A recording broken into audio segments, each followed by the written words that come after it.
Someone's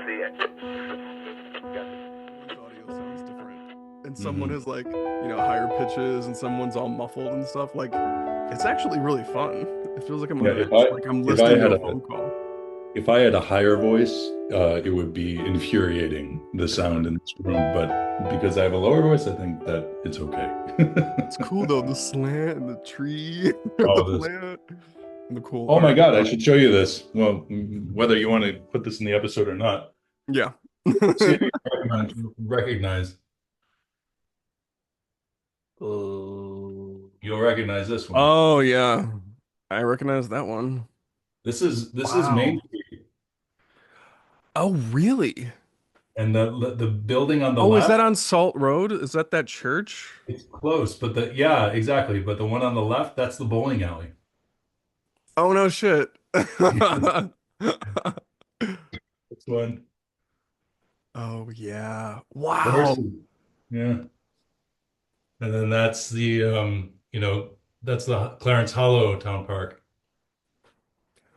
when it So was when it was the automotive club. Actually, it was an auto club before it was a town park. But yeah, I had those printed. I turns out that I went to high school with the head of the historical society in Clarence, who I reached out to try to get original scanned prints of some of the historic pictures because my mom was going to stay here for a while and I wanted her to feel Mhm. a little bit more at home. She got a Oh, little okay. sick last time she stayed here. Oh, So I had this idea to happens.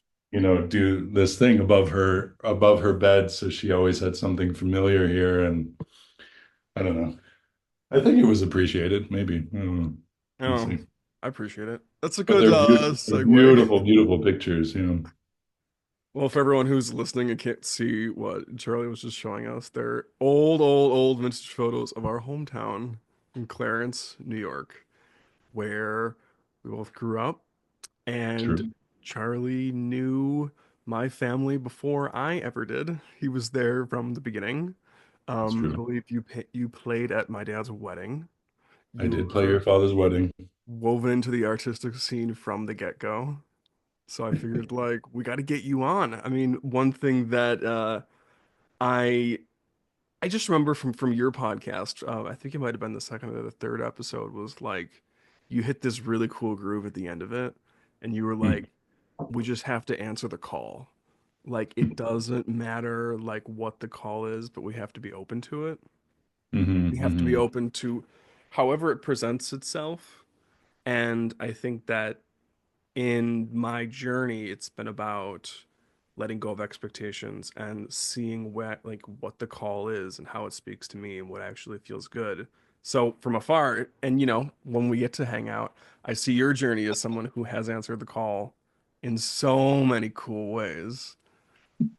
So I wanted to like hear about your journey, you know what I mean? And just be able to hang out and chat. Yeah, yeah. And it's funny that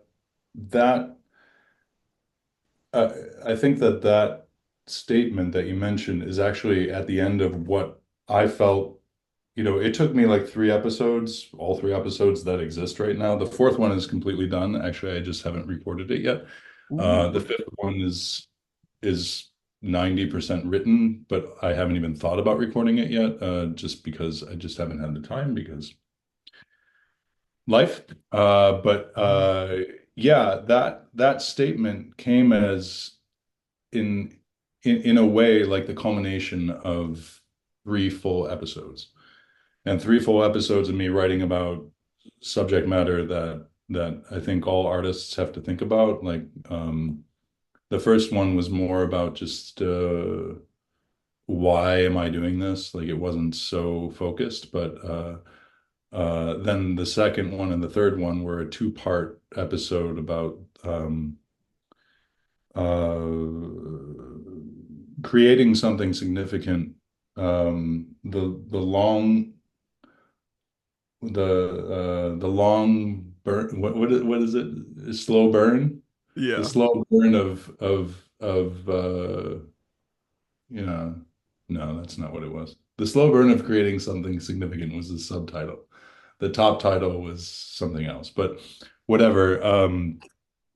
getting to that point was like going through all of these different stories that are historic, and then also in the second episode, the second part of the two-part episode, which is the third episode, um, was kind of like sharing a couple of my own stories, which were examples of like doing something just because you feel like it's the right thing to do and it's the thing that you're meant to do, Hmm. uh, not because you're necessarily going to make any money. And this goes into a bigger conversation, but and not necessarily because you can even dream of what might happen with it.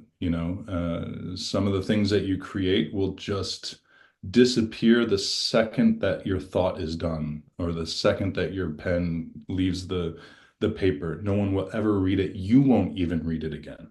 You won't even think about it again. Yeah, Like that's it'll be hard. gone forever. And that is such a huge percentage of the things that we do. I mean, a lot of us do. And but then there are these things that you do that somehow find their own lives, and then they come back at you. They come back to you in all kinds of different ways. It might come back to you in a nightmare. But it also might come back to you in some profound cultural way, which was sort of the second or the third story that I tell, which is the last one that I tell.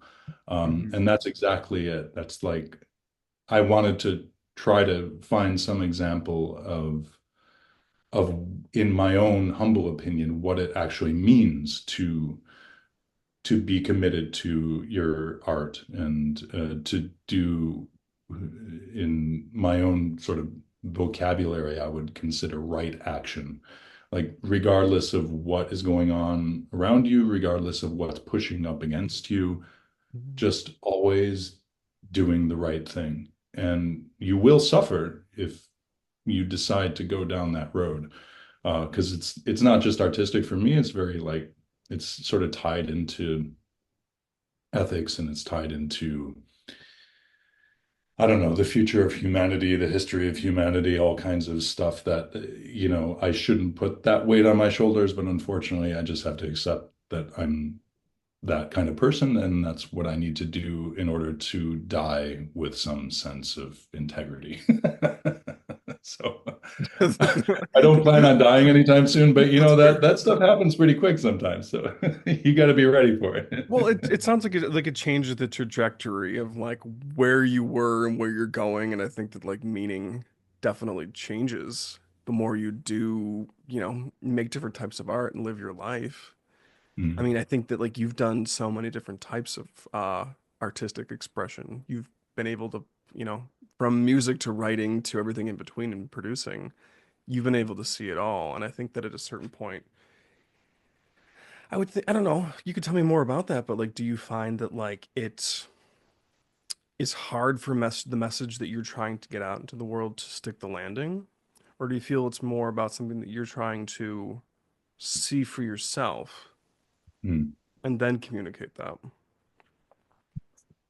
I don't know. I mean, I think it's extremely difficult to stick the landing. I mean,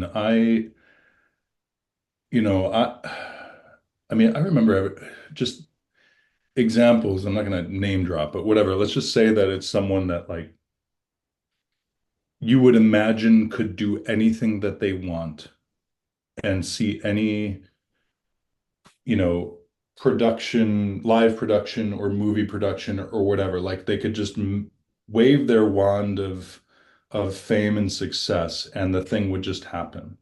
And it was over a dinner once, and this person told me, I think that it should be this way, but the publishers and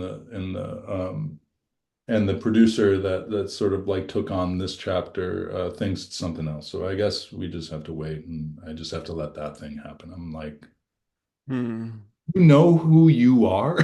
Like literally, like this was a huge wake-up call for me, because I think of how idealistic I approach my projects, and how Mm. like how little I would negotiate on certain. subjects. And that's not to say that if it's a project, I mean, whatever, your listeners don't really know who I am or what I do, but if it's a project that we forgot about that We should part. probably. But if it's a project that, for instance, I'm just hired as a music director for, or you know what I mean, or a vocal arranger for, and this is like sort of it's separate enough from the core of the creation that even though you're part of the creative team, you're not in a position to be like, nope, I won't accept my vocal arrangements to be part of that scene. Like you're not in a position to say that, Right. and you shouldn't be, really. Like the director, the writer, the lead producer, maybe, That's it just tough, depends no. on that. Like knowing your Like that's place within fine. it all. Yeah, yeah, but but that's I mean I guess that's a challenge of being like doing jobs on a really really broad spectrum, Yeah. which I feel many artists have that experience now a lot more than they did maybe 20 years ago, even 5 years ago, just because of the need and demand for being self-sufficient, creating your own thing, like and controlling all the different elements of it. If it's something that you really want to happen, you just kind of have to take the bull by the horns and make it happen. And in that process, you usually end up wearing too many hats. But this is the Bingo. challenge of like an entire career, you know, with this spectrum from just playing piano in for a production or a performance all the way to being the lead producer or executive producer on a project with 2,000 moving parts. Like you definitely have to know your place. You not only have to know your place, but if you're doing more than one job on the same project, you have to know which person you're entering the room as, a lot of the time as well. And you need to Mm, be humble in both of those jobs. You can't just like go in as the music director and then make some random, sweeping decision as the co-producer that suddenly your director's authority is compensated because you said the wrong thing in the room. Like you got to read every room that you're in, and you have to be respectful. Otherwise, you just won't. You just can't. I don't know. You can't cross those lines. I mean, you can absolutely. You can. Why not? People do. The greatest artists have. But there is a sense of mutual respect that you always have to have for the way that a project operates, So mhm. I don't know. We went off the I went off the No, no, the this is great. This is great. So now give me a little context about your career and about like what you do and what you've done for the listeners. Because you had a myriad of different artistic expressions. yeah. Take care. So I started playing piano really, really young, like really young, like 2 years old young. Um, my family recognized it. We just happened to have a piano in the house. And yeah, somehow that led to Suzuki piano and like I think age 3.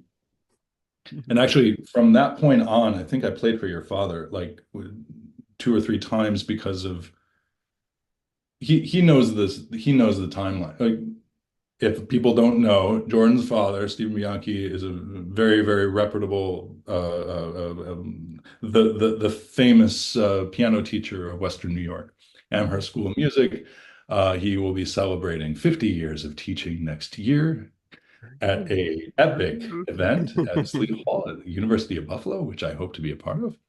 Anyway, during that time at Suzuki, I was trying to progress quickly. I don't remember, obviously, I was like 3.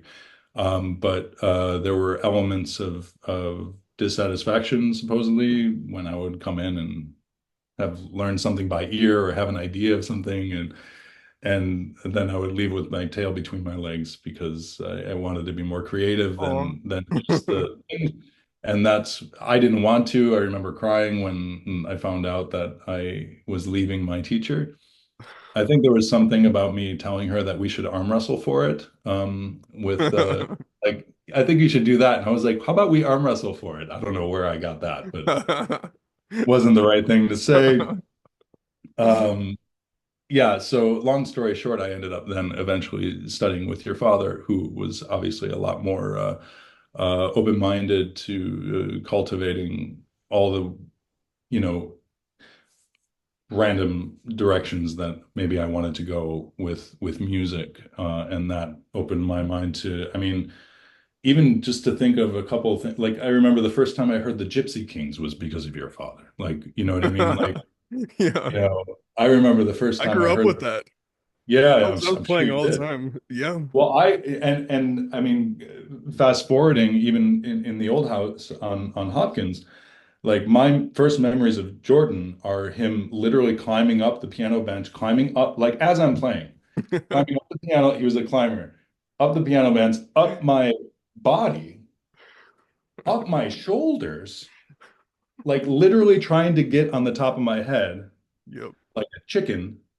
And then not until then, your father intervening. I think that there was always this very free way that your parents have with you and your sister, and it was always so beautiful. And I was definitely I just turned into a jungle gym for you my lessons, which is crazy to think how long ago that was and everything. But I have very, very clear memories of it, and it was always really super cute and enjoyable. Anyway, so eventually I started studying with your dad. I went through the Clarence school system, which was obviously wonderful for music as well. I went to St. Joe's for high school, which for you listeners that are not from West New York is sort of like it's like a Catholic all boys school, and but they also have an incredible athletic department and arts department. So that was sort of my first break in the professional world of theater was because I kind of got drafted into the musical production as a sophomore, playing piano, and just by default ended up having to conduct it as well. I obviously didn't have any experience conducting at that point. I think I was 15, excuse me. Oh wow. And after that first production, the following summer, it was a professional team that was hired to do the production, Lynn Kurtzel-Formato and Mike Formato, and the music director of our vocal department, Jim Diot. The three of them decided, in all their wisdom, to ask a 16-year-old to be the music director of one of their professional productions that following summer, which of course I said yes to. And that was sort of the beginning of my trajectory in musical theater, which that story is still ongoing, and goes through New York and regional theater in the New York area, through a lot of youth theater as well, through a lot of collaboration with composers, through a pretty young Broadway debut as a conductor, and Carnegie Hall debut as a conductor, and orchestrator, and then continues. So yeah, so that's sort of like the trajectory of the musical theater. There's a separate trajectory of the classical music, which went through my formal education. So I did conservatory at Purchase, which I could also do liberal arts. So I did a double in psychology and classical piano performance. There, I studied in Russia in between at St. Petersburg State Conservatory through an exchange program in the States, and returned and went to grad school and did classical piano, studying with Nina Svedlanova in Manhattan School of Music. And I was going to continue and do the academic road, but I was like, you know what, let me give it a shot. I've planted a lot of seeds in the theater world. I was already, professionally conducting at that point for over about 10 years at like 24, 25 years old, and 26 years old at that point. And I made my Broadway debut within 2 years of graduating. So anyway, that's sort of like the short story of that. But the other things that were boiling underneath were music producing, arranging, orchestrating, and then sort of being called up to different levels of the production team, including producer, uh, especially in the development process of musicals and film ideas, different things like that. So that is why the spectrum is so wide, Mhm. and why it always takes me no less than, however long it just took me to explain what the hell I do. Um, and none of those things are consistently overpowering any of the other things, except for classical music. I don't really play classical music anymore. It was more of I mean, I do. I mean, I'm, like Right. on a second piano concerto. It's a little late to learn it now, but there were some sections that I've always wanted to learn, so I just started learning a couple of those in my spare time, whatever that is when you have a 1-year-old. And Yeah, but it's not really an active part, only an active part as an orchestrator now, for some clients.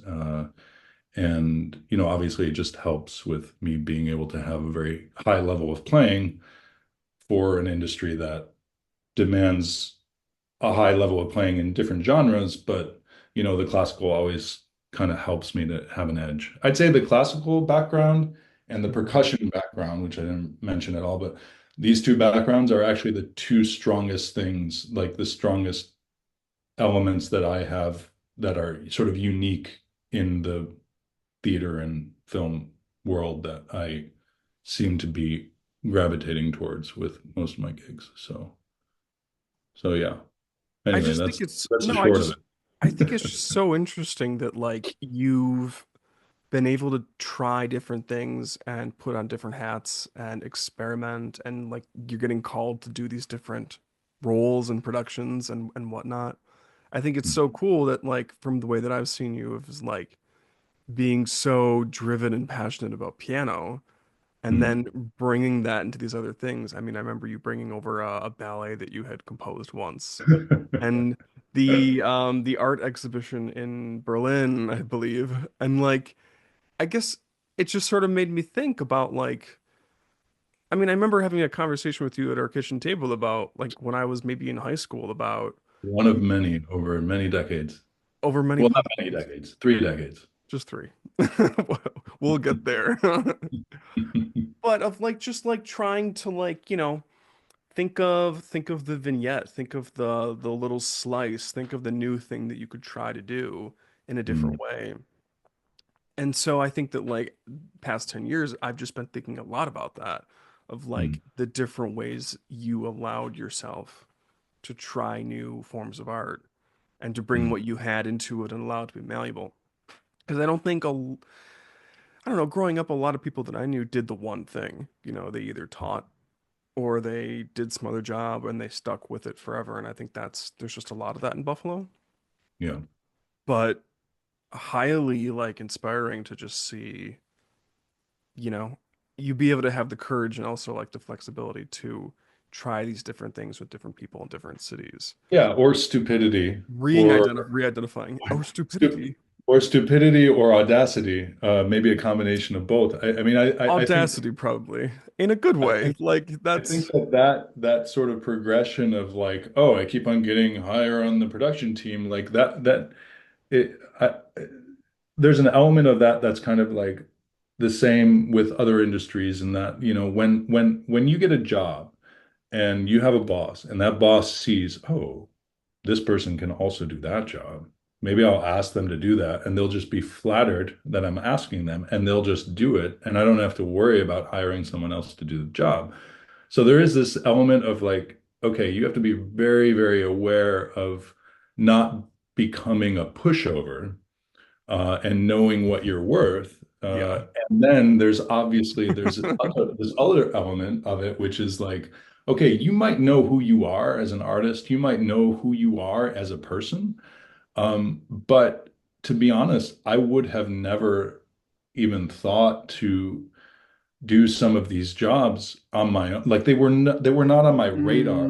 They Mm, were not on my trajectory unless until someone, either a mentor or a boss or someone, like just literally saw it in me, asked me to do it, and wisely or naively said yes. And then I just figured out how to do it.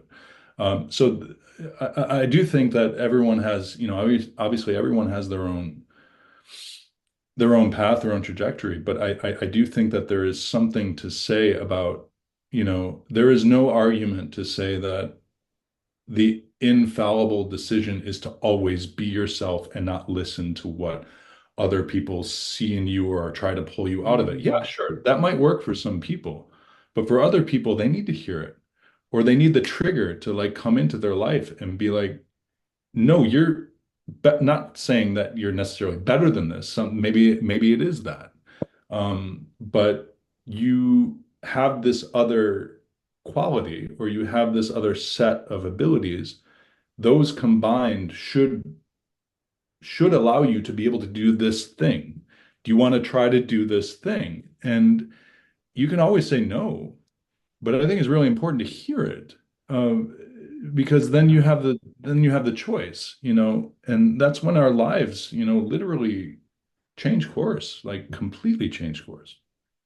Like if I wasn't stupid enough to say to yes to pretty much everything before I was 30 years old, I most certainly would not have had as interesting of a life as I've had.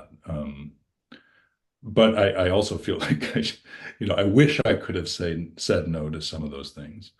But it's also exciting to get to a point in your career where you can say you no. can say no. Yeah. Yeah. Most of us don't have the option at first. I certainly know that I had to pretty much say yes to everything for quite a while, and you know.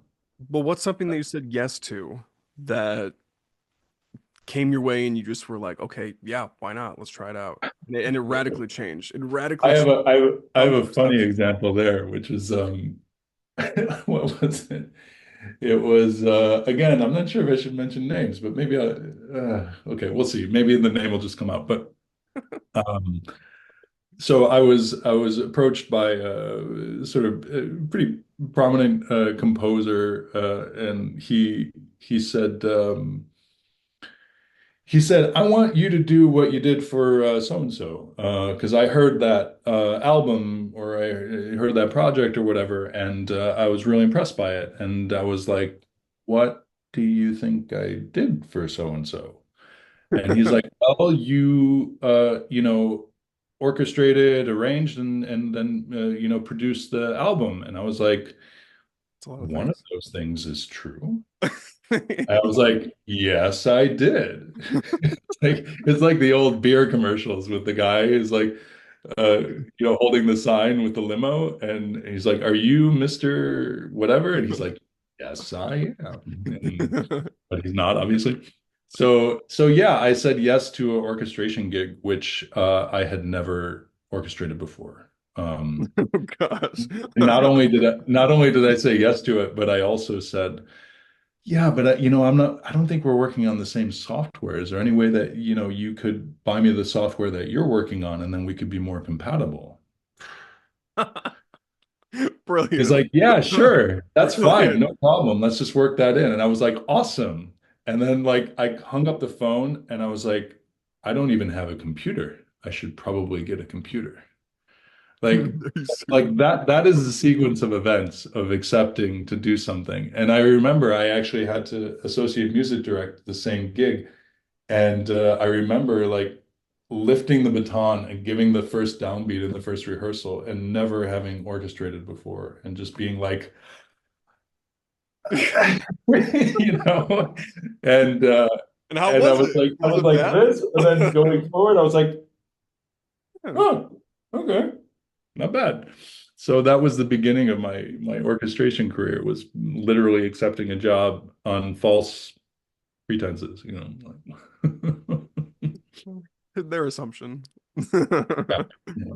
And that's been, I'd say orchestration arrangements have been like one of the more consistent things for the last 15, 20 years or something for me. So that's like that's something that's always there in some way, shape, or form for sure. So yeah, that's an example. Yeah, for sure. Um, I'd say it's funny when you first asked me to do this thing, I remember you mentioning something about like artistic block and things like that, like sort of overcoming artistic block Yeah. and that being a lot a subject that comes up a lot, or maybe is even at the center of what you try to talk about. And I was trying to think of if I had any experiences like that because obviously we didn't really talk about the details of what we should. This is just going to be a conversation, but that was just one of the subjects that you mentioned. I was like, I'm trying to think of why I can't even put my finger on that at all in my life. Hmm. I think the reason why is because I'm not a writer. I think that this idea of being creative, I've never had any blocks.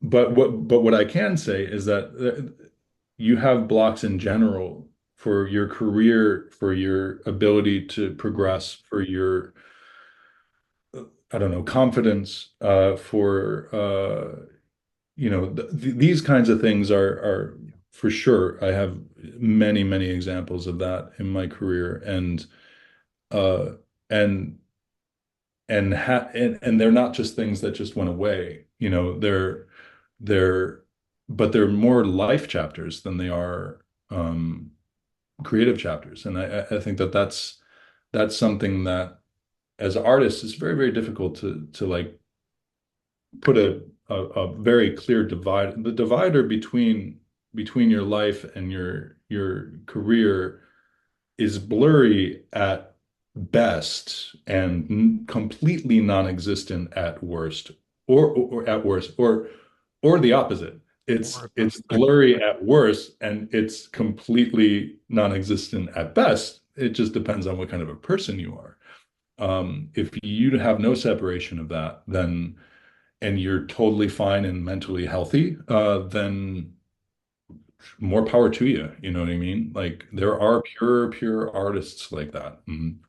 But I do think that there is uh, I don't know, to quote the Upanishads, like a householder element of the practice of being an artist. This is I just for anyone who like is in that realm of Vedic texts, they may have laughed at that, but there's this idea of the householder, which is like someone who is, pursuing a spiritual life, Mhm. but is not a monk in a cave in the Himalayas. You know what I mean? Like, or cloistered in some kind of situation.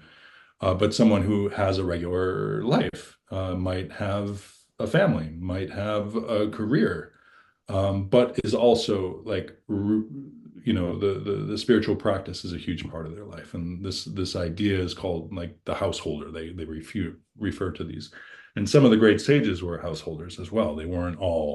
Um, they weren't all cloistered monks or anything like that. Lahiri Mahasaya was one of the people that comes to mind in thinking about that. But there is this idea, the reason I made the parallel is there is this idea of like, okay, if we approach our artistic life the way that we approach a spiritual life, which once again, for some of us, there's no difference there, Mhm. uh, Yeah. then 99.999% of us have to live in the real world in order to be an artist. So we're sort of these householders of the art world. And finding that balance is not easy. So with That's that well said. said, That's very well yeah, said. I mean, I could definitely go down that road a little bit with you if you wanted to. Yeah, no, Uh, I think that that's exactly it. And I, everything about this podcast and I guess my journey is exactly what you're saying, that I feel like there was a season, maybe a couple seasons ago, but it was so focused on the art, the output, the Mhm. magician energy, like creation, creation, creation, and nothing else. Ooh, that was good. Mhm. Um, but then it became apparent through like learning about a lot about inner work and spirituality and growing myself as an individual that Mhm. there was Mhm. so it's not that I was dumb or inefficient or had the inability to create. It's just that there was a lacking of all these other aspects of my life, especially like my connection to myself and Mhm. finding meaning, yes, through my work, but finding meaning like just in the day to day and through my epiphanies of understanding who I am.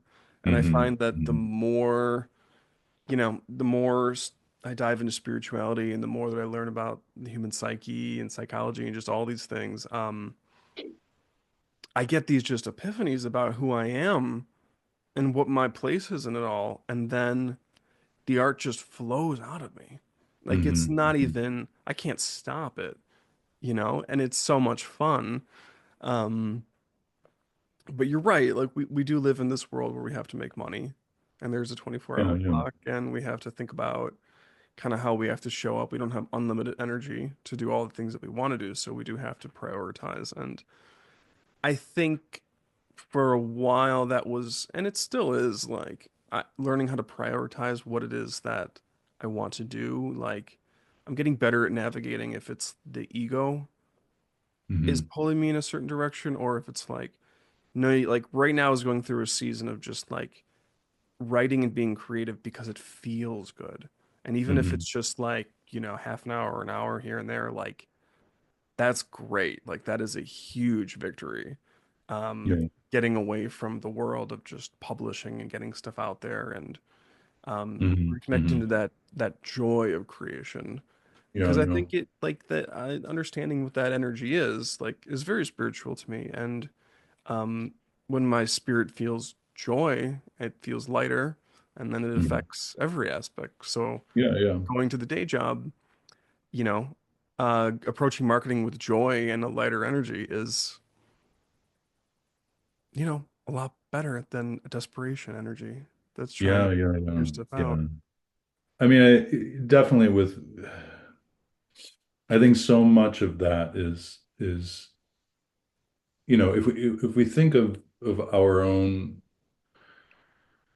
mental health or spiritual state of awakening or inner peace or whatever it is, I think so much of it has to do with, there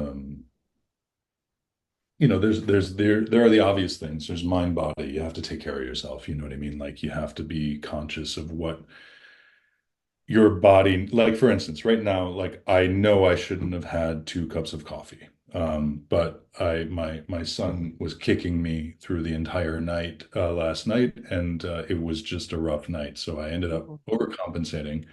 But right now, at this very specific moment, I don't feel 100% comfortable in my body.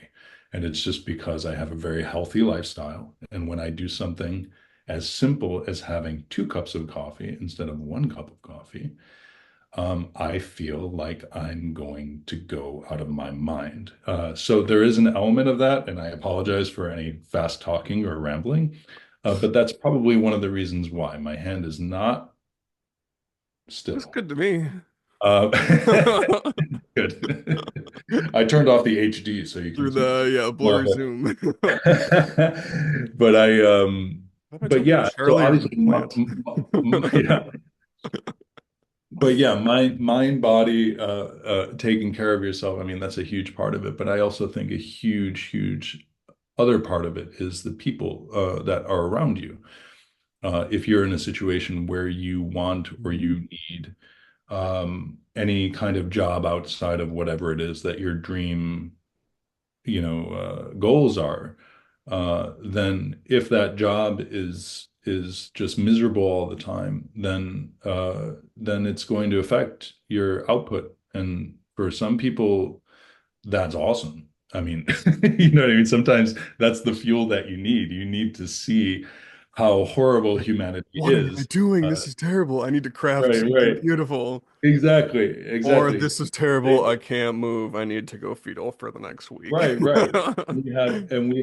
We have so many historic examples of everything on that spectrum of the people that are reflections of their environment and people that are the antithesis of their environment. Or people that did both, like I don't know, like Shostakovich is a perfect example. Like, you know what I mean? Like writing works that sound nationalistic, but that were really secretly in code a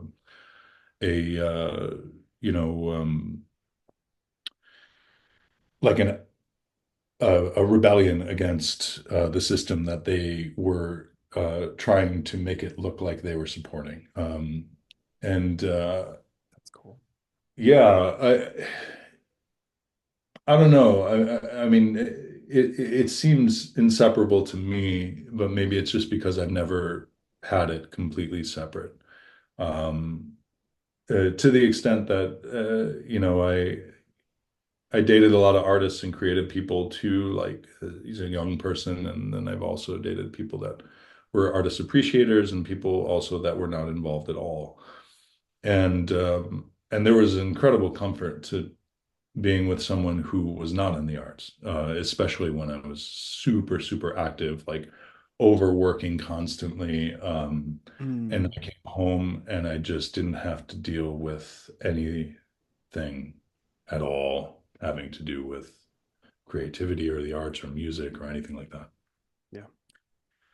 Now, obviously, there are are advantages to the other side too, but as far as these obstacles are concerned, I mean, I'm talking in generalizations, but I don't know. I'm trying to think of a couple things that maybe are really specific as far as. Well, I like what you're saying, what you were saying about like being a part of the community that like speaks to you or speaks to where you're growing, Mm, or just making sure that you are like that is nourishment. You are being fed that energy, whatever you're around. And I think understanding what's good for you and what works for you creatively is very important. Were there was there like a moment in your career when you entered a new community and it really shut you down? Or was there, yeah. or like No, certain I mean, individuals where you're just butting heads and it yeah, makes, that's a great subject. I'd say that would go like because that'll on make a. people quit their careers, and want to do other things. If I like mean, the glamour is gone, the joy is gone, and then, Jordan, I haven't had many days of like waking up and being like, no, I'm doing the wrong thing. I mean, I could probably count those days on one hand, but there are those like 5 days or I don't know that I woke up and I literally was like on United Airlines website trying to think, I'm just gonna be a flight attendant and travel around the world. I don't want to deal with any of this shit. But the reason why is because just there's a number of sort of episodes within my career that were like sort of exemplified like ultimate in my mind ultimate betrayal or ultimate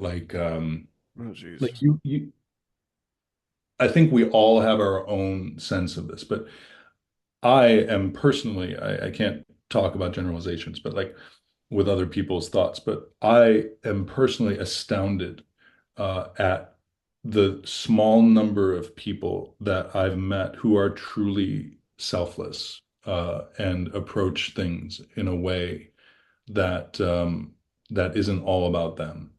And that I think is a product of, that's not saying that like most people are just horrible people. I don't think that, I think we're all obviously flawed, but um, I think the culture that most of us have grown up into is this sort of, I don't know, it's obsessed with individualism in a way that is at the expense of community. Um, and that's not the fault, especially of the youngest people that are sort of a victim of that. Like obviously, we should be, inspiring people to be themselves and to be unique, not just for the sake of being unique, but just being who you are and finding out who you are, and that also being respected of who you are. But we can only hope that for our friends, for our family, for our children, that they're accepted for whoever they are, and that that might be cultivated in some positive way. But you know, once again, I feel like I don't even know if I mentioned reading the room before you pressed record or not, but I think it might have been before. Mm, But yeah. like, we really do need to be aware that people aren't just flawed, but they're also damaged. And you know, you can't go into yeah, it's a hard thing to talk about. So, let me think of a specific situation. Yeah, I mean, you can partner with people and work with them for literally years sometimes on a project before you really see their true colors, because there's just no reason why Hmm. there would have been a trigger for those colors to come out until you're in a very, very specific kind of situation. And What kind of that, situation have you seen yeah, I mean, manifest some crazy things? I don't know, crazy, not the the right number word. of, Just yeah, just I mean, tricky.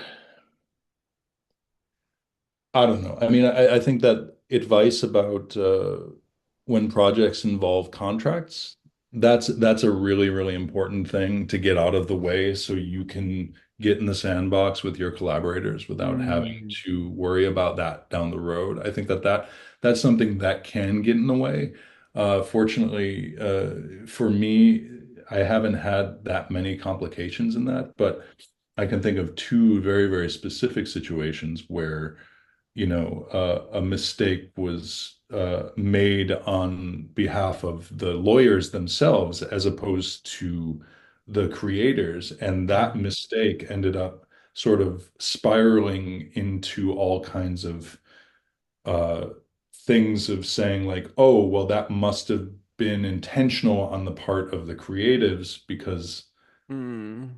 that person represents the, you know what I mean? And it was just like, it was a number of things that just led to mistrust, and that mistrust led to the dismantling of an entire really, really amazing project that I think could have changed people's lives in a really positive way. So, like, that's one example. Thanks. Another one with contracts is that sometimes you work on good faith for a really, really long time. I have a project quite recently that I worked on for a very long time on good faith. Took a lot of time out of, time is money, obviously. So there's the time that is money, and then there's the money that is money, and there both were invested. Plus, like, just incredible trust in the whole production team. Only to come around the corner to the most well-known of the partners, of the producer partners, basically starting to strong arm the other two producers into, producer fees and all kinds of things that were like not part of the deal. And it was like literally, like, it was strung along for such a long period of time. And then when that was asked of the contract, it was too late. There was too much at stake. So I just had to tell the person to just, we don't need you, and basically start from zero, and take all the sort of like creative and producerial and financial burden on myself in order to just make the project survive, which I'm really happy that I did. Mm. And you don't see the benefit of adversity, until you're looking back at it, in some way. And that's not always the case, obviously, but like, I see it now and I'm grateful that it happened that way. But it still had to do with, like, just seeing someone that I really trusted and went into a project with open arms with, only to find out they were kind of a monster. Excuse me. That sucks. Um, but but yeah, I'm sorry I have to be a little vague about some of these things, but No, I think it's helpful. But I mean, it's when you've dealt with those type of situations, how do you,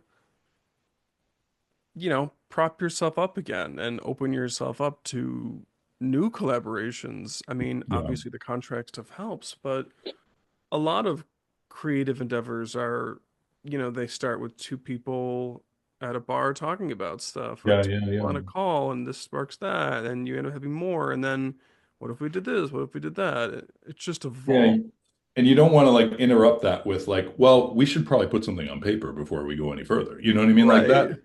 that totally, Of course you think that like later on and you're like, yeah, yeah. like why didn't I well I just It's always a and balance. it's It's not always, wasted time. Like it's good yeah, to learn, but exactly. But you have to, I mean, I think one of the best ways to approach, um, a contract with a partner, whether it's a writing partner or something else, is to say, this is starting to get to a point where it's going to affect more than just us. I think maybe we should mm, make something that's like one page that just protects you and protects me and right. protects so and so, because we're getting to this point where like, we just need to make sure that we're all safe going forward. But I think protecting the other like for instance, one time I was asked to like produce an album or something, and the person mentioned that the thing that was being performed was not owned by her, it was owned by someone else. And then there was also a composer involved. So there was like mechanical rights, there was writing rights, and then there was this person recording them. Mhm. And it was like a last minute thing. I was going to do a big favor for them. And I was like, you know what? I think that's really important that before we, record anything, that we just have like a one pager because, you need to not only protect your rights as a recording artist, but also the composer's rights and the publishing, the publisher's rights. Yeah. Otherwise, we're going to record this thing and then it's just going to be the Wild West and you'll have no, I don't know, there will be nothing that was defined. And like that person like freaked out and said, well, maybe this isn't the project for us. I was like, I wasn't even making a contract to protect myself. You know what I mean? And I'm like, okay, okay. But so, I mean, that's just an example of saying, like, even if you use the right sort of sensitive language and you present it in a way that's like, obviously this is for your benefit. And as far as I was concerned, I think I put something in there just like, uh, points or, I was doing it for free. So I was like, points just, consistent with 802, you know what I mean? The union in New York, like 802 standards Mhm. or whatever like that. Nothing more, nothing less, Right. just to make sure that there was also something in there that said that I can't gouge my royalty up to, whatever, which was also protecting them. So it's like, but some people just freak out, you know? Some people freak out on that level. And because things are done so informally now, that someone can have a podcast and control every single element of it, that somebody can publish their own music or their own book and not have to deal with a publishing house or an individual producer of a show. I think that they forget that once we get to a certain level, that those protections are really, really important. So yeah, once again, I shouldn't have had that extra cup of coffee. I think I keep on going on tangents. No, you're giving me so much to think about, and it's like I can see that there are different chapters of my career where I've jumped into a lot of different projects out of enthusiasm and out of love of where I know the stories can go or whatever the Mhm. projects are going to be. But we either don't know how to stick the landing or there's some I don't know, there's some fears that haven't been dealt with Hmm. about producing something in a certain way. I'm thinking of some films, I'm thinking of just like different projects and all beautiful experiences. But I think going through those stages of being like, okay, like this did end up taking this amount of time. Yeah. And was it valuable? Yeah, it was like, Mhm. a great education. Um, but then it comes down to, I think now when I'm going into projects that are bigger, it's sort of what are the actual expectations? What am I actually showing up with? What am I actually offering? What is the actual value of Mhm. what I'm able to bring to the table? I'm learning a lot of that, I think, through like social media and marketing and stuff. I'm learning a lot of the value behind that. But when you're like a writer or you're a filmmaker and you're just starting off, you don't know what any of those values are Yeah. or how This long anything is going to interesting. take. I should there's one thing I don't want to forget that I want to go back to is remind me about the exercise of writing your real bio. Um, Oh, just remind me of that. But I want to say something else first. okay, So yeah, that sounds uh, good. I think that within the context of our present society, in some ways, the people who have a day job that is flexible enough for them to be creative independently of any kind of financial obligation Hmm. are in the best situation possible. That's sort of like almost the equivalent of having a patron, like you're your own patron. So Oh, like, we have that's a great way to look at hundreds it. of years of people like having to pay for the arts. This is nothing new. Like we complain about it all the Yeah, time. but it's But makes when you yeah. really look at it, like even when the greatest composers were alive, maybe it was even more extreme then. There was no public funding for the arts. There were That was the rich people emperor. and there were poor people, just like there are now. There's a middle class now, and that developed and turned into its own thing, which also changed the way that we are creative, especially if you were part of that middle class. But like nonetheless, it's always been like that. And it's no different now. Like the arts are never going to be completely uh self-sustaining. I mean that's not entirely true, and that could actually go to a whole other thing of sustainable producing, which is a huge part of what I'm trying to do in my career. Um, Okay. Resource-based producing and sustainable producing is other thing.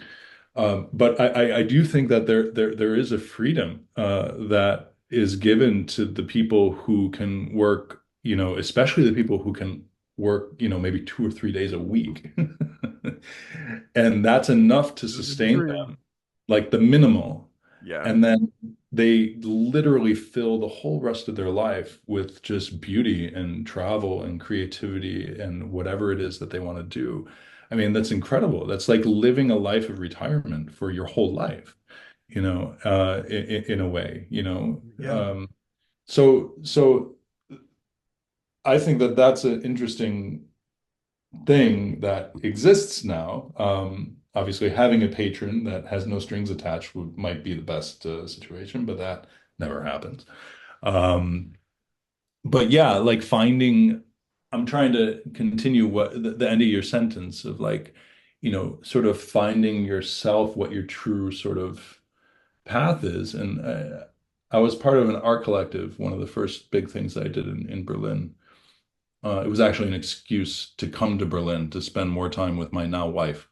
Um, and and I did like a month thing. It was all about anartism, actually. It's this incredible guy, Diego, that well, that would be a whole other tangent. But anyway, the Go for one of the exercises during this it. month was about writing a bio.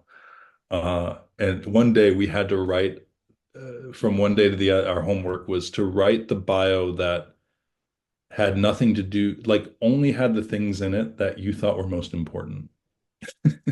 Like most important in the most profound sense.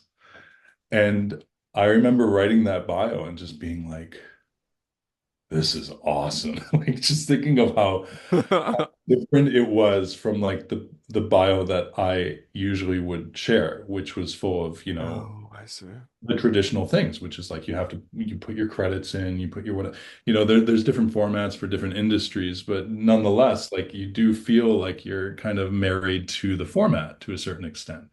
And that's partially because you want to be legitimate within the context of 15 other bios of people that are doing the same thing. So really, you're just doing it because other people are doing it. Hmm. But I mean, I remember reading a bio during a reading that I did, and there was the guy, the composer that did it, that wrote the piece. His bio was like, "I'm sick of bragging about myself. I'm just happy that everyone came here, enjoy the show," or something like his bio is literally like the most like F bios. Like, I don't give it. You guys don't really care about this. Like, I don't care about it. I don't feel comfortable bragging about this and that. So just thanks for coming. And I was like, that's awesome. But this was my third professional gig. So I was like, I still have to like milk my few credits that I have at this point and put them in my bio. I But love nonetheless, bios when they're like, so and so grew up here and they love frogs, and that's yeah, it. yeah, exactly, Like, exactly. what? Like, can they like, oh my gosh, I need to find out what Yeah, this frog loving person can do. exactly. And some of those are just, people that didn't grow up, like the person that when they're 9 years old that wears two different socks just to get attention and be a little weird. But like then there's also like I did the people who are just that. genuine about it. But like what if we actually just wrote in our bios what was most important to us in our lives? So Like what if what's most important to you? I don't know if that's something you want to keep ooh, private, that's tough. but what Things was change so much when you have kids, and everything has changed since I have my little one a year and a half ago. But yeah, I read I mean, just to maybe avoid the question a little bit, but still talk about this exercise in the art collective. Like when I read it, I was like, yeah, that should be it. And then what I did is I changed my bios for like almost everything, and I always included like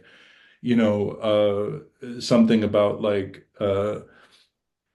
Charles is a strong a strong believer in diversity and is trying to focus. Like I never wanted this to be like, oh, my career is focused on this because I don't want someone to read that and be like, Mhm. oh, he wouldn't be interested in this project. But like now I do Right. say like, my projects sort of revolve or my projects are more focused on philanthropy, redefining the sort of boundaries of genres, and I'm a strong advocate of diversity and sort of internationalism. I don't know what it is, but like I always make sure that there's something in there that is significant. I don't go usually in the spiritual direction, but I do feel obliged now just because of that one exercise, like to be like, okay, I'm an artist, but I'm also just a human being. Like, what is the thing as a human that is Right. most important to me? What is the change that I want to see in the world? How can put that out there in some way? And yeah, and once again, it's the same thing as what I mentioned earlier. Once again, I don't know if we were recording yet or not, but about the idea of like, anyone who asks me advice about what to do or say in an interview, I'm like, be yourself.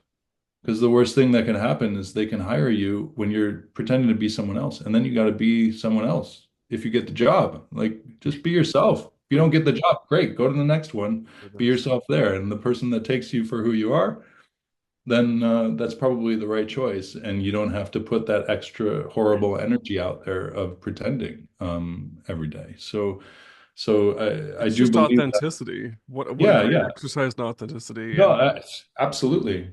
Which is difficult. I mean, always you go into when I'm pitching a project, it depends on who I'm pitching to. It's a different pitch for every person.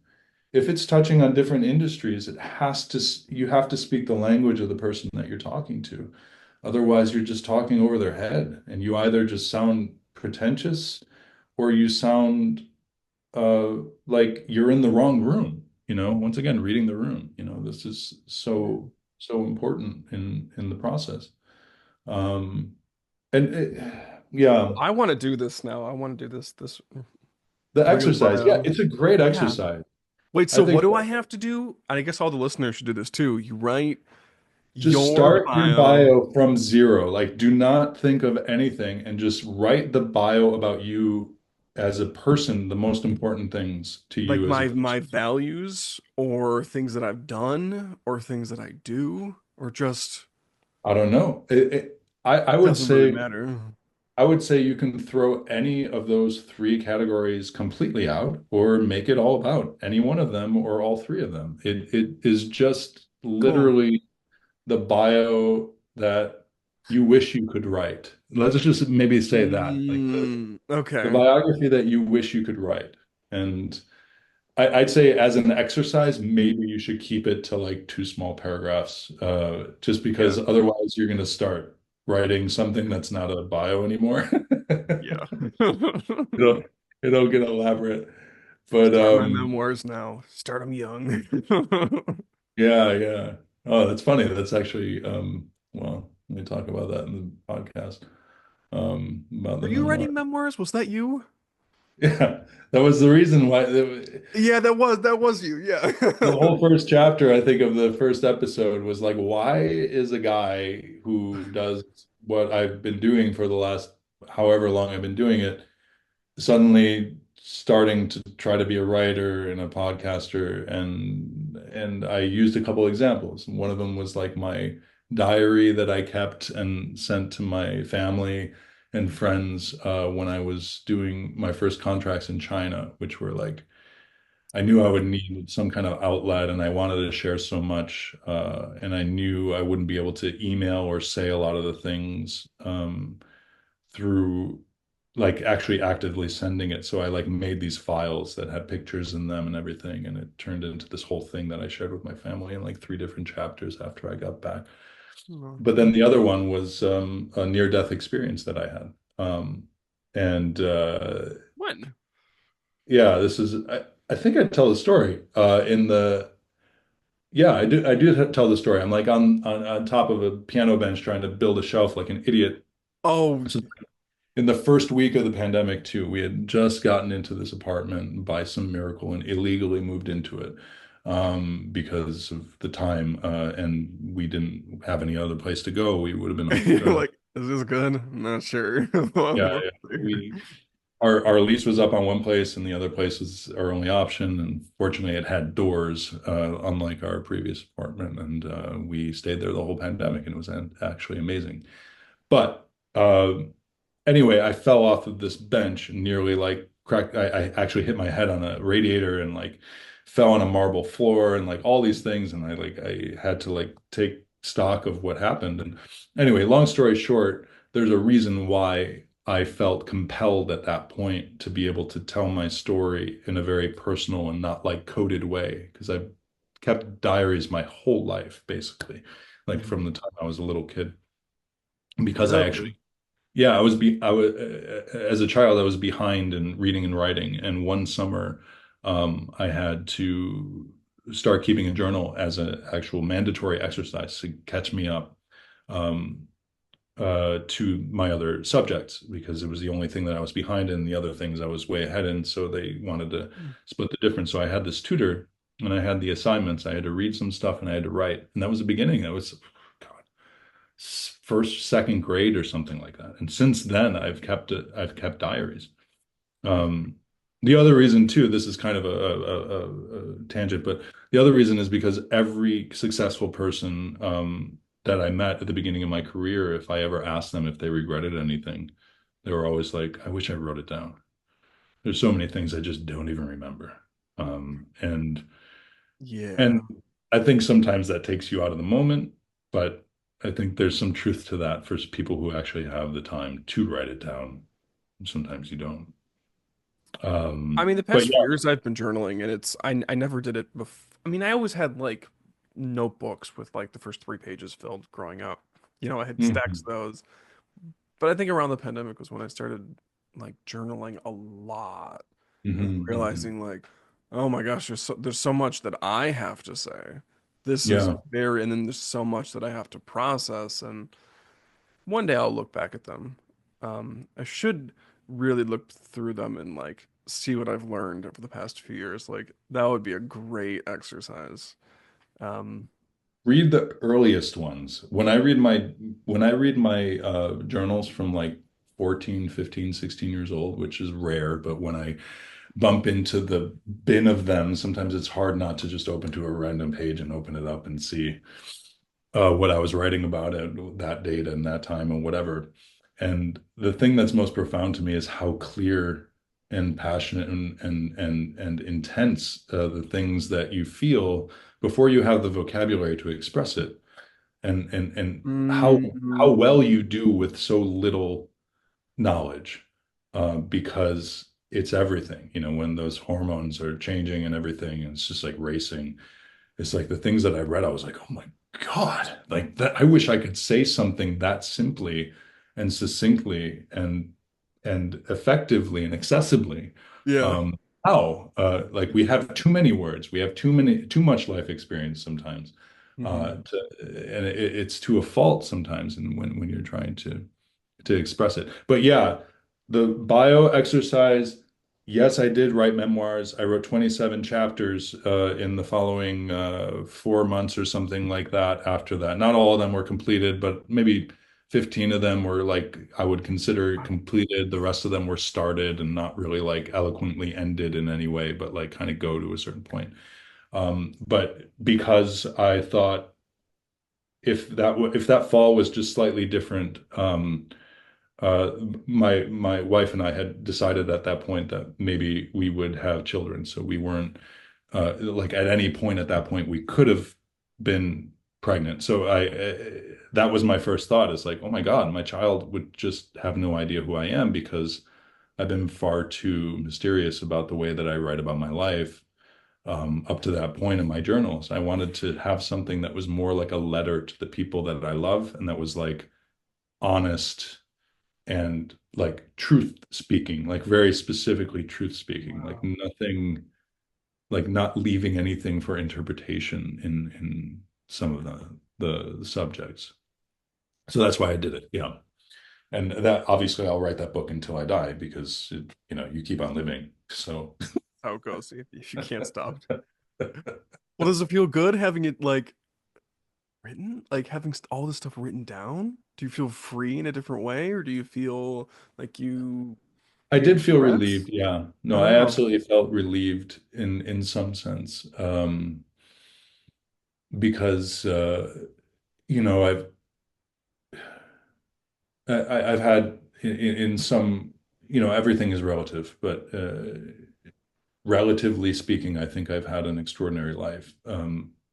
So it would be a shame, I think. Like, I think another factor in there is that, like, I think I'm one of the only people in my family that's taken an interest in the history, like the bloodline of our family tree, hmm. historic photos and stuff like that. Obviously, that's none of my family, but for you listeners that actually saw me showing, I don't know if that's going to be part of this, but there are Oh, historic photos of the and that Jordy mentioned at the beginning, of the town that we grew up in.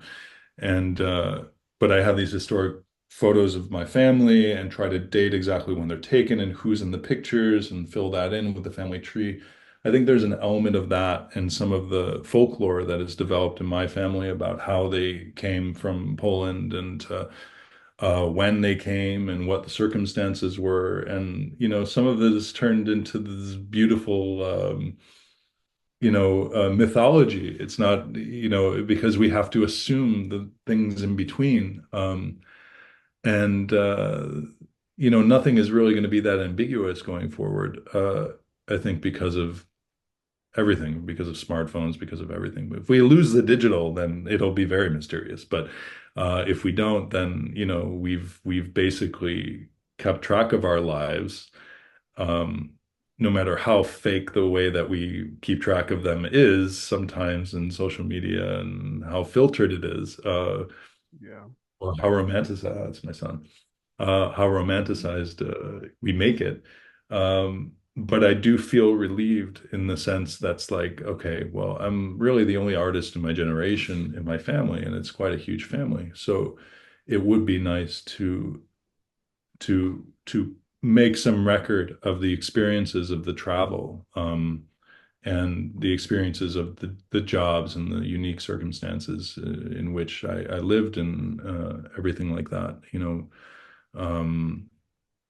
because someone might be interested in that in the future. Whoever the version of me is, 3 generations from now. Like if they find out that I wrote a memoir for my unborn son in the middle of the great pandemic of 2020, like whatever that is, I mean, I feel like that would blow someone's mind.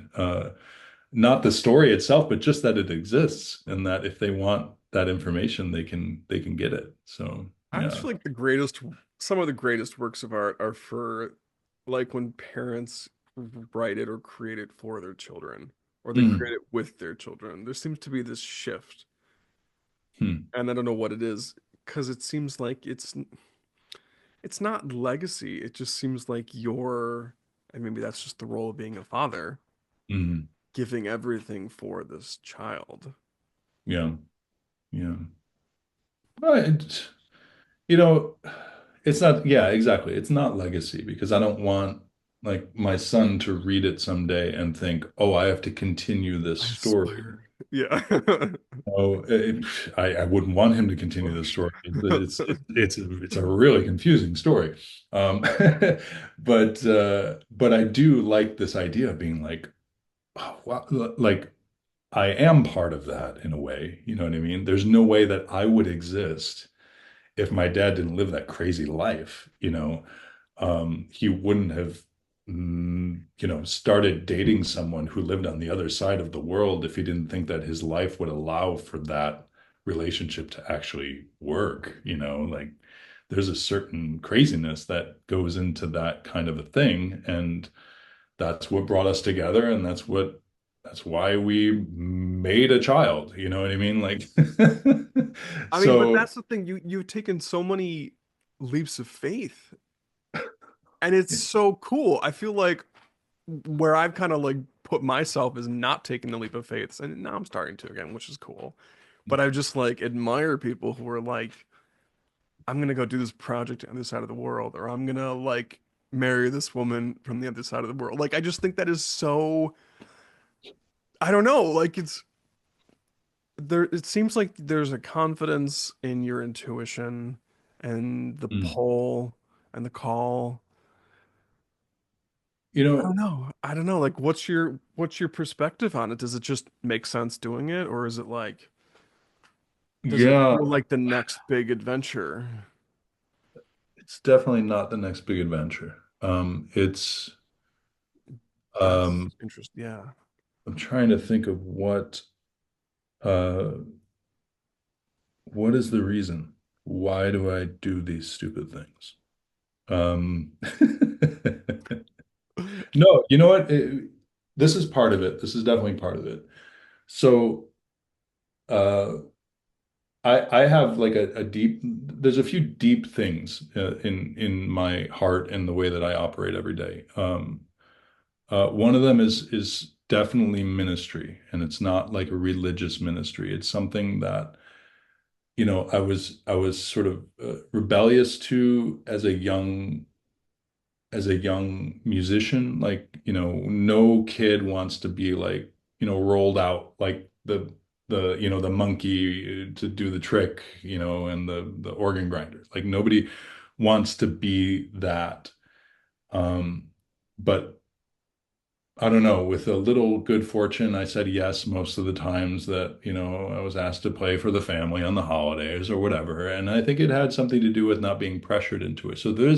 But there is this sense of ministry of saying like, okay, I have this unique, um, as we all do, this unique sort of like combination of abilities that allows me to do something that's specific, something that's different than what other people do. Not completely different, but there's something there that I do feel I'm obliged to share. And within the context of my own sort of ethical system, I do believe that that is the vehicle with which that I'm obliged to contribute something very positive to the world. And obviously that's very subjective, like what I think that better world should be.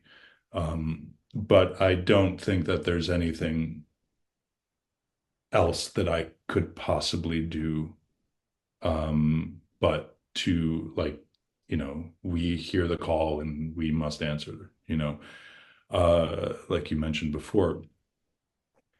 There is that element, and then there's another element, and that element is maybe the thing that fuels the tenacity, that regardless of how many failures and no matter how many forces against, that I continue to do it. And that is this belief that there is this inescapable karma that we're all part of. And karma, I'm just using this word because it's the most sort of universal way of understanding it. But there is this universal karma that if we do the right things, if we act in the right way, once again, right is also subjective to a certain point, um, then something will come of it. It's the same thing that I believe in the opposite side. Like there are people that do horrible things their entire lives, and you think, oh my God, they're just constantly failing upwards, doing these horrible things. Whether it's dictators or it's whoever it is, or just that person that you've seen in your life that just keeps on being a-hole, but they just keep on getting rewarded for it. Um, I think that that person could continue to be rewarded for it until they die. But that bad karma still exists. And that karma might exist in some way that we can't conceive of it. It might be on a different dimension. It might be in another life. It might be in our lives, but we just don't see it. And if I didn't have that belief that, like, no matter how hard I try and no matter how little of the immediate karma in a positive way comes back to me, I still know that my action is right, that I'm doing the thing that I truly believe at the center of my soul is the right thing to do. And nothing will stop me from doing that. And that's the thing that's like, okay, no matter what the personal ramifications, no matter what the professional ramifications, the financial ramifications, the spiritual ramifications sometimes, uh, I know what has to be done. And if I don't do it, then I do think that I'm contributing to some kind of like, I don't know, some kind of uh, energy that's just not right. It's funny. Like there's also some old Vedic texts that talk about.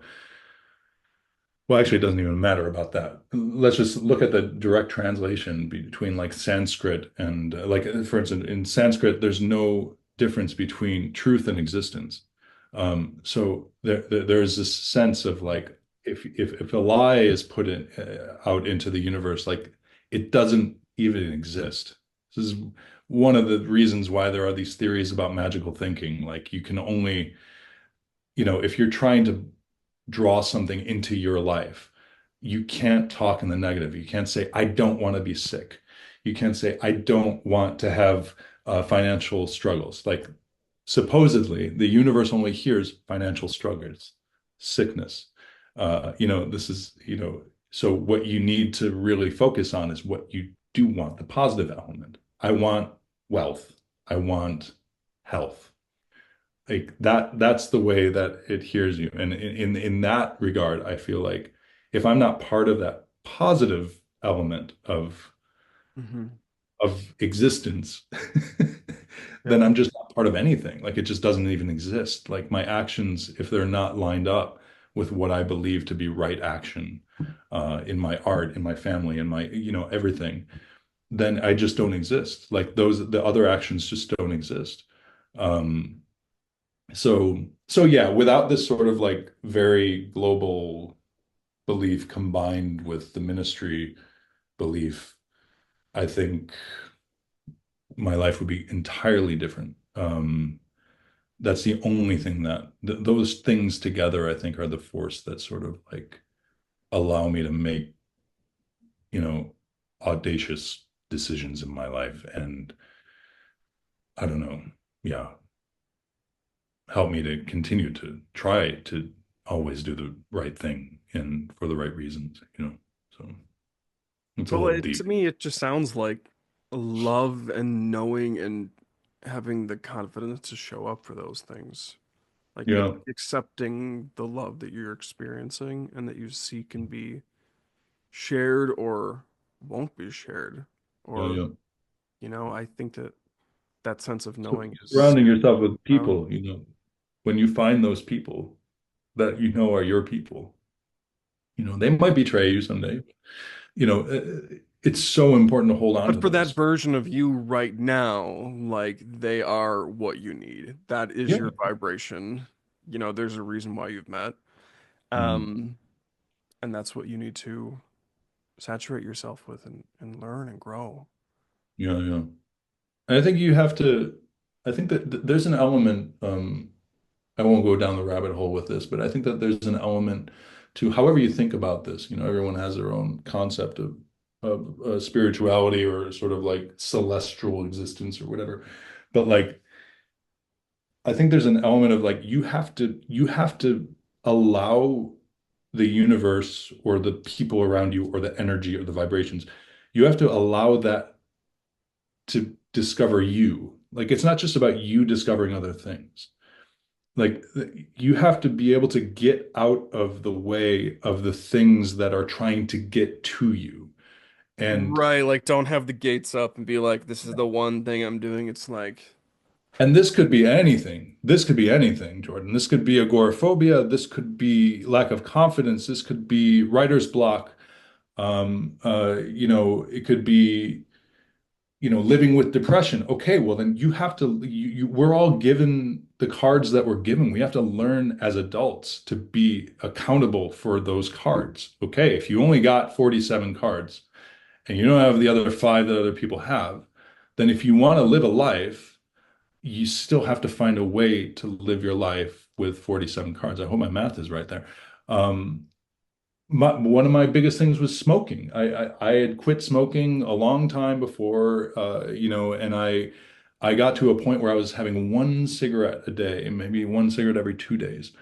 But I realized I was like, why do I feel so like out of touch with like everything? And I realized that one mm, cigarette meant that I was only even though I was only having the one cigarette, I was thinking about it all the time. I was just waiting for that one cigarette.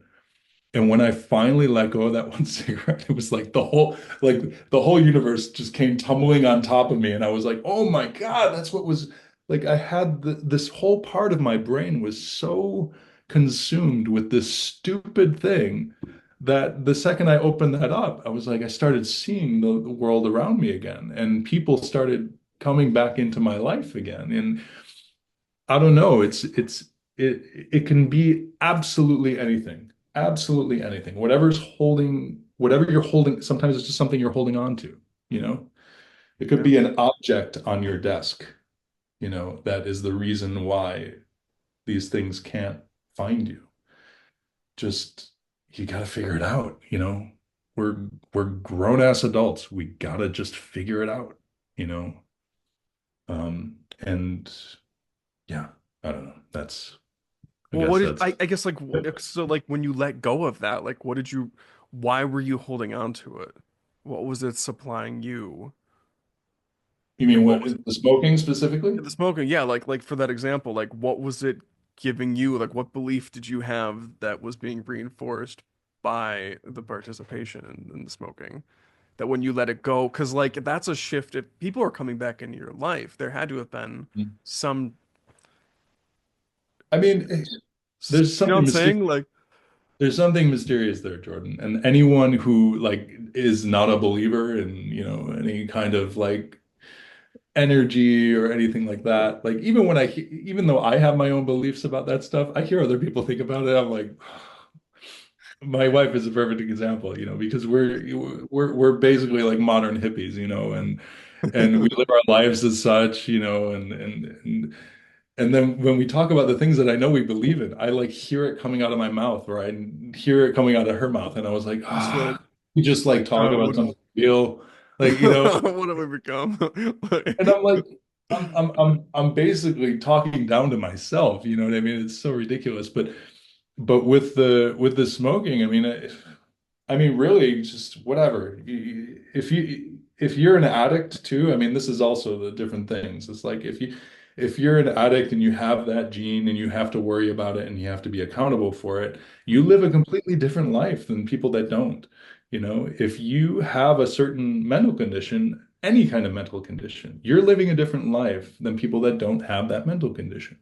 Yeah. Now, does that mean that like, you know, we should be entitled to certain adult world things that other people aren't just because we got one less card or what? No, we're still accountable. We're still adults. We all have that missing card or half a Hmm. deck of cards. Nobody has a full deck. Yeah. We all do, but we just have to figure it out. But anyway, with the smoking, I mean, I smoked on and off from when I was like 12 years old until I was in my mid 30s. So like it was a huge part of my life, and then it wasn't. I quit for I think 7 or 8 years at one point too, and then I came back and then gone, and it was just always a struggle. But it wasn't until like I had this feeling like I have this block. Like I can tell I'm Hmm. just obsessing about it, and I had to let it go. And once I let it go, I mean, maybe it was just. I mean, it could be something as simple as like, oh, once you get past and you get over that thing or you let go of that one thing, you have the mental capacity to just actively do the things that you couldn't do when you were obsessing about that thing. Yeah. Could be your father's ashes on your mantle. You know what I mean? Like it could be anything, that's The holding. letting go of things Yeah, yeah. that like you have to transform the energy. You can't just ditch it. But once you find that angle to Yeah, transform it, then yeah, yeah, yeah. I mean, love is a perfect example of that. You know what I mean? Like when I think of the number of people that, in conversations, if I see that someone's blocked after they lose a love, like a real profound mm, thing in their life, and that might be a parent, that might be a boyfriend, it might be whatever it is. Um, you know, I always say to them, I was like, if that love is true love, if that love is profound, true love, you are never going to get rid of it. It will never leave you. Like you have to find the place in your heart that that person mhm, lives, and you have to learn how to live with that person living there. You can let go of that and you can let go of the other thing. But when it comes to those kinds of things, there's no getting rid of it. They're part of you for the rest of your life. You just have to accept that and find a place for them to live. Like that's another thing. It's a different form of letting go. But we as emotional humans, I mean, unless we're sociopaths, like there is no way to separate that from your life. That's who you are. That's who you're becoming. It might be your past, but it is who you're becoming as well as who you are. So yeah, it has all different forms for sure, I think. I mean, that's my belief, whatever. I mean, no, that's exact. I feel like that's exactly it, and it's like that's what the whole opening of like the heart chakra. That's understanding that like you know grief is a demon. It's a shadow of the heart, and it closes it off to protect it. But we can let that go. Like we can let our shadows go in that way. Um, Mhm. but the love that we have, like is meant to the people that are around us that we love and the things that we love are meant to transform into other things. But like you're saying, like Mhm. that doesn't go anywhere because that's, you know, that's just kind of how it goes. I think Yeah. we consciously or unconsciously like can put up those walls within ourselves to saturate ourselves within that loving experience. But like if you practice it and like you meditate and like for me, like if I am having a rough day, if I meditate and like do an inner child meditation, I can be back in minutes. You know Mhm. what I mean? Like I check in, I figure this out, I get to that energy. I wasn't able to do that a couple years ago. Mhm. But it makes all the difference instead of like, you're not grieving the life that you wanted or grieving things that aren't around anymore. It's, oh, the good stuff is within you. Like it's not going anywhere. Yeah. Yeah. And it I mean, shapes and it it's shapes a the gift goodness to within have that you. to Hmm. have that ability, Jordan. I mean, it's like so many people just are like, oh, I'm just gonna wing it, and but to have these tools is just invaluable, to be able to Hmm. reset, or as Yeah. Sam Harris says, begin again. Just begin again.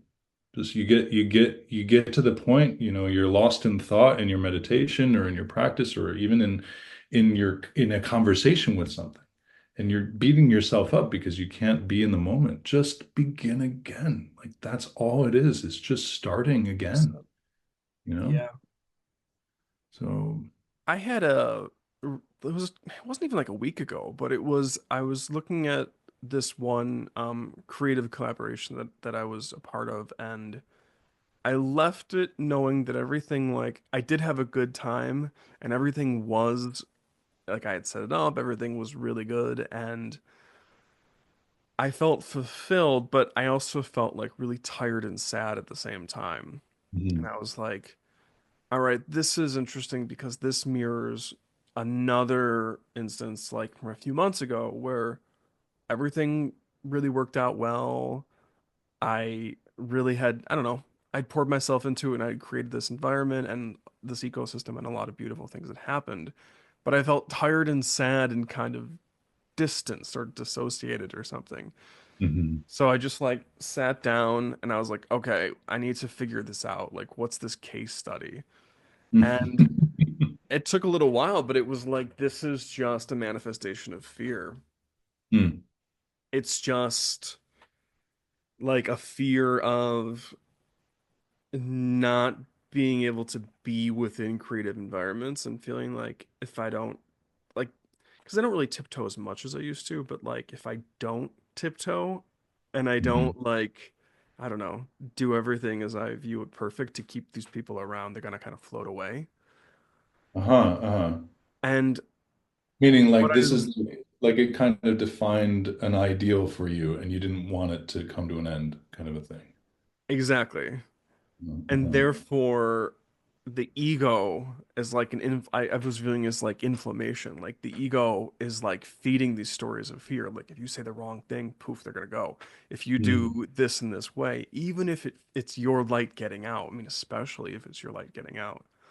And that's what I view in those situations. It was like my light wanted to connect with these people and it was. But the ego mhm. was like, no, it's not. This is random. But it's also, even if it wasn't, like, keep it down, push it down, stay Yeah. small. Mhm. But I realized that, like, the ability, like, to move past that isn't to just kick the fears away. It's to name them and to use the love that I have for myself to transform it. Mm, And then, like, that's the gateway. So I've been practicing that this past week of like, if I'm noticing like that I'm tired or that I'm sad or I'm a little, antsy about something, those are triggers that go back to, oh, your ego's telling you that you're just afraid and you don't need to be. It's just your imagination in this situation. yeah, yeah. I mean, I would be curious to see if you tried to turn that on its axis a little bit, and if the source of the fear is something positive, which in this, it's not always the case. Sometimes the source of the fear is just something quite negative or a trauma or something like that, but or disrespect, whatever it can be in the professional world. But in this situation, correct me if I'm wrong, it sounds like that fear is coming from the fact that something very, very positive happened and you don't want to lose it. So Yeah. what I would say is, okay, yeah, sure, you want to identify the fear and you want to deal with that, and however your process, whether it's not egocentric in the sense that we think of egocentric, but egocentric in the fact that you're thinking of it in relation to the ego or your Yeah. ego. What if you went back up to its source a little bit more and were to focus on, like, I guess maybe this would be a good place for not just mindfulness practice, but also what is the I wish I could think of Like having gratitude the and like yeah, there's a uh what's the language? There's a Holly word. There's a word of the practice, but yeah, exactly. The gratitude practice is sort of like the more, mainstream way of thinking of it for sure. And poly is it? There's a poly word for it, and I can't think of what it is. But anyway, the oh man, it's right at the tip of my tongue. I'm it'll sorry. pop in as soon as you start But talking. yeah, but It'll yeah, yeah, absolutely. This idea of gratitude and saying like, okay, well, if we focus on the thing that the source of fear is something beautiful, something positive, all that things of being like, right. oh, okay, well, maybe if it's just gratitude, then I can focus on that without having to go to the negative element of it and being in the negative, possibly attracting more negative. I don't know. Like I'm just being the Oh devil's advocate to a yeah. certain extent with this, but I think Mm. there is a layer that you might not, like That's a I good think we're point. taught because so many of us like know so much about psychology and everything, so much more than like previous generations. But like there is this element of like, whether it's meditation or it's psychotherapy or whatever, that like sometimes the most obvious thing is is the easiest and best thing, as opposed to like the thing that exists Reinvents the wheel. 7 layers Right. below that we have to dig at. And absolutely, sometimes we have to do that work.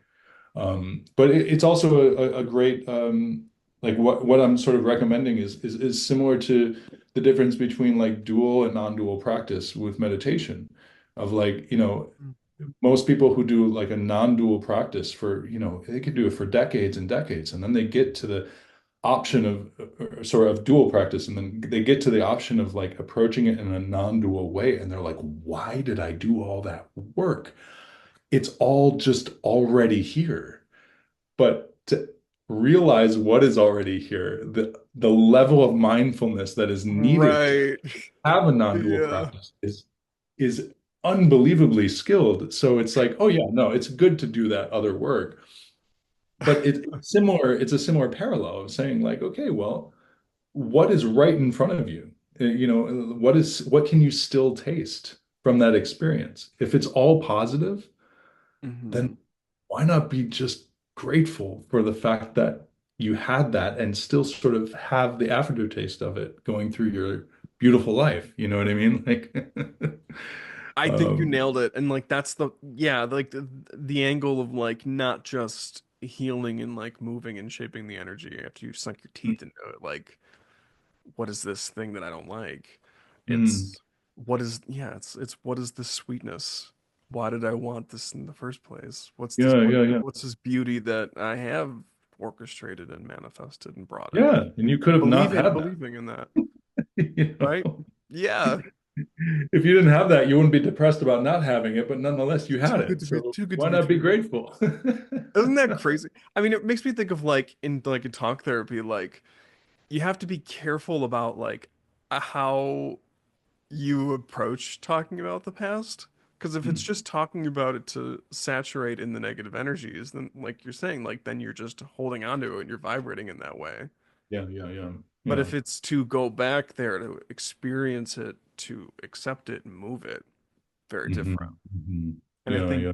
oh yeah, I mean, I'd have to think about this statement. I'll preface it with that. But I feel Well, like a it's a, lot of society, a lot of social media is these are my problems. hmm, hmm. and I'm gonna identify with my problems. And my Hmm. and I feel like it's good to identify the experience, but holding on to that permanently, Yeah, yeah, that's not gonna do, that's not gonna move you forward to this lighter vibration. yeah. I mean, it's impossible for us to like, travel forward in time and think of retrospectively why this horrible thing happened to us. And see the positive thing that came from it.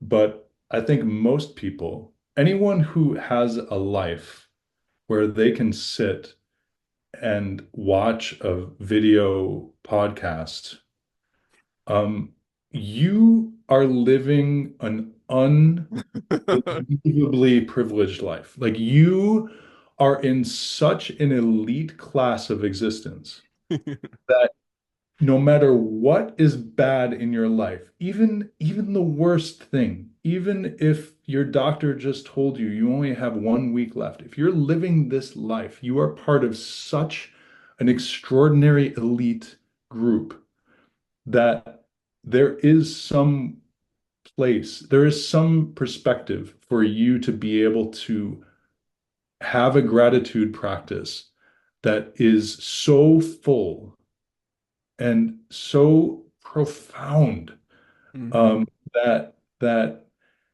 well, anyway, I'll just leave it at that. I'm just saying, like, like we forget about the big picture so often, and Yep. it's so Exactly. easy to forget the situation that other people are in their lives. I mean, just oh man, just the freaking math behind it. Like I know. the chances of Earth existing. I mean, just start there. And then from Earth existing, the time in history that we know of, that you live in, are you kidding me?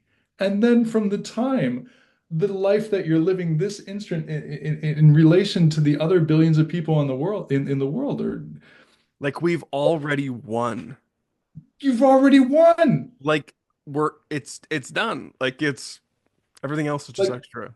yeah, if I walked out of the door and got hit by a bus, and like You I had still some kind of consciousness after my death, if one of the things in my consciousness wasn't, man, what a lucky son of a bitch I was to live that life. Like if that wasn't at least a tiny part of it, then there is something wrong with our perspective of the world. You know what I mean? Like Yeah. whatever. But I think Whatever. that we're having this conversation. We're definitely in a good place. No, Like we're creating the thing. We're creating the thing that is the elite thing to be experienced. How much more the elite podcast. can it get, you know? Um, but I mean, whatever. Even with that said, then the perspective of being in your own sorrow and your own pain, you know what I mean? That is not to be belittled by any means, but nonetheless, there is a greatness and a beauty to the unbelievable amount of things that we all have to be grateful for. Um, I'm trying to think. I know that we might be sort of like tying it up, but I'm trying to think of anything on the level of specifically trying to like tie back into this idea of block for artists and Mhm. stuff. Obviously we've covered a lot about mental health, a little bit about spirituality, a little bit. I don't know how long your podcasts usually go, if they usually go the 2 hours that we've been going, but Yeah, why um, not? Yeah. but um, but yeah, I mean, I really feel like I don't know. Do you have any other questions for me, Jordan? I'm so grateful that we're having this conversation. I'm grateful I that am I've too. known you since you were born, and I'm proud of you. Thanks, man. I'm proud of you too. I Thanks really so am. much. I It's really so, am. I mean, it's so great having you here, and that's really what I wanted from this, To be able to just share these energies and share these thoughts, and Yeah, yeah. I'm sure there'll be many more. because we could Yeah, I talk hope for so. And, days on end. yeah, yeah, yeah. Universe needs access to us. I think that's a big one. Reading the room. I'm trying to think of like the themes that we covered. Like reading the room is one that reemerged a few times. This idea Letting things of following us itself. getting rid of the blocks so things can access us, not necessarily the blocks that are in front of us actively that we're trying to like, you know, pierce through or find the code that gets us into the club or into the whatever. But sometimes it's about the people finding you.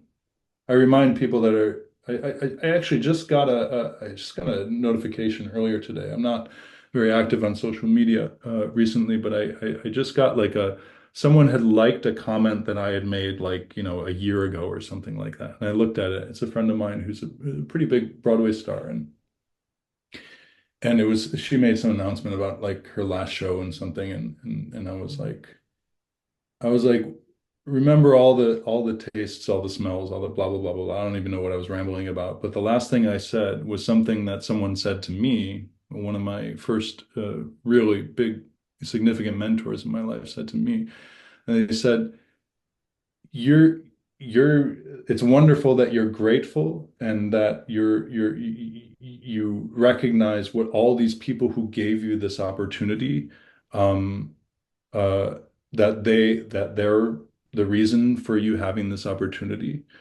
But don't forget that they met you too. Oh, And I just had this, I whoa. remember hearing that and thinking like, oh my God, when I'm old enough to say that, I can't wait to say that.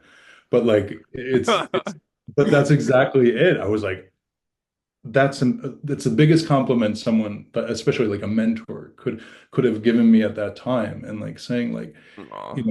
we are, I don't think that sort of the generations coming up now have any problem like being very, very conscious of the fact that people Like are privileged having to the be in their room. presence. But there is, for those of us who are still trying to live very humble lives, I think that that's something to remember. If we recognize, oh my God, my life is so rich, and I have this family, and I have these people that give me these opportunities and whatever, but they met you too. And don't ever forget that. Don't ever forget the value that you've brought to them. And that's the reason why you were given that opportunity. So I don't Yeah. know. Maybe a little thought there too. Well, Charlie, how can people follow your work? How can they, Oh what boy. are things you've got going on? I mean, I guess my Instagram account is more like a the bio that I wish I could write. Hmm. I'd say that my Instagram account is You can write much more Instagram. about like just trying to be honest and put out something positive. It's not so much about my career. I do have a website, czmaestro.com. CZ is the first two letters of my last name. CZ Maestro, Maestro.com. That's my website. Yeah, the Instagram is probably the most active. And then, well, I have a SoundCloud too, but you can get that through my website. Mm. Uh, Le Chat Noir journal is available at Substack, and it's actually Substack based. It's both written and recorded. It's a podcast that's recorded, and it's a sort of newsletter based publication that's released. And now that I'm sort of on the show mentioning it, then I feel obliged to make my fourth episode finally. I hope There I you can do go. that within the next few weeks. Yay. Um, and it's also available on Apple Podcasts, I think. Is that what it's called? Apple? It's probably called like Apple Yeah, Apple Casts. Podcast. Apple Podcast. Well, I'll put all Pod. those links in below so people can just click and start Okay, yeah, checking you great, out, great. listening to your stuff. Yeah, yeah. But that's how you can find me. By the way, I live in Berlin. That might be something. I still do 90% of my career is sort of New York based, still. Mhm. My life is here more because of love and family and quality of life at this point. But that's we'll see what happens in the future. Who knows? Maybe I'll be back in the States, maybe I won't. But my work will always be sort of, I think a lot of it is going to be States-based for a long time. Um, so You yeah, paid you that's paid your how. dues. You got your people there. It's true. It's true. Yeah, hold on to those people that you find, those special people. Because some of the special people will be in and out of our lives, not necessarily because something bad happened. It's just the course of our lives. We have these profound connections, then we lose them, but they're not to be lost. They're still carried with us. But I think that these people that we can have, true long-term collaborations and love affairs with in some way, shape, or form, creatively or otherwise. These are very important people, and yeah, and I'd say you and your family is the perfect example of that in my life, for sure. So You're I the guess perfect example of that as well. we're ending where we began. Well, thank you so much for being here. Thank you. Thank you. It was my pleasure. It was my pleasure. Apologies for the rambling with the second cup of coffee, but it's just life. Sometimes you got to find ways to stay up when you got a baby.